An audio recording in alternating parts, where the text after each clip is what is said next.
서울 부동산 시장 여전히 뜨거운 감자입니다. 이번엔 토지거래 허가구역 이야기가 나왔는데 이게 참 재밌어요. 허가구역? 그거 인기지역 공식 인증 아니야? 라는 말이 괜히 나온 게 아니죠.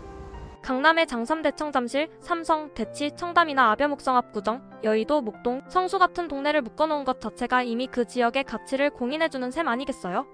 게다가 여기 아파트들 그냥 흔한 동네가 아니잖아요. 가격만 봐도 게임이 다릅니다. 여기는 30억짜리가 28억으로 떨어졌다 해도 뭐 층수 차이겠지? 라는 소리나 듣는 곳이에요. 그런데 서민 동네에서 3억짜리 아파트가 1억이나 떨어지면요? 이건 충격 그 자체죠. 누군가에겐 전 재산이 날아간 거나 마찬가지인데 이런 걸 비교하면서 규제를 푼다고 하면 좀 억울하지 않을까요? 사실 허가구역에 묶인 지역들은 이미 집값이 천장을 찍은 곳들입니다. 가격이 오를 만큼 올랐어요. 예를 들어 압구정 현대아파트가 신고가를 또 경신했다죠. 64억 5천만 원. 직전 거래보다 1억 5천만 원이 올랐대요. 대치동 쌍용 아파트도 29억 2,500만 원에 팔리며 또 신고가를 찍었답니다. 이런 상황에서 규제라는 게 얼마나 실효성이 있겠냐는 이야기가 나오는 거죠. 그렇다고 무작정 풀어주면 될까요?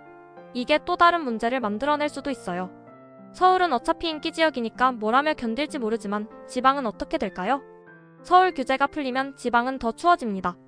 서울의 한파를 막으려고 규제를 풀어주면 지방은 아예 빙하기가 오는 거죠. 이건 좀 고민해볼 필요가 있지 않나 싶어요. 게다가 허가구역에서 갭투자를 막겠다고 했지만 결국 신고가는 계속 찍히고 있어요. 그러니 이거 실효성 없는 거 아니냐는 말이 나오는 것도 이해는 갑니다. 하지만 그렇다고 이 규제를 풀어버리면 그 피해는 또 다른 곳으로 번질 가능성이 높아요. 규제를 풀려면 실수요자와 투자자 모두를 만족시킬 수 있는 합리적인 대안이 필요합니다. 허가구역을 해제하더라도 정말 투기가 우려되는 곳은 계속 관리해야죠. 예를 들어 투기 위험성이 높은 곳이나 쪼개기, 매매 같은 꼼수가 통할 가능성이 있는 곳은 규제를 유지하는 식으로 말이죠. 그러나 한 가지는 확실해요.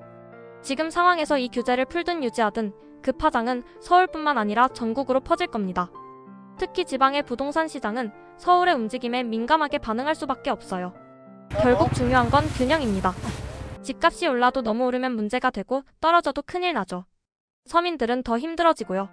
그러니 규제를 조정하더라도 실수요자가 피해를 보지 않도록 그리고 서민들이 납득할 수 있는 방향으로 신중히 접근해야 합니다.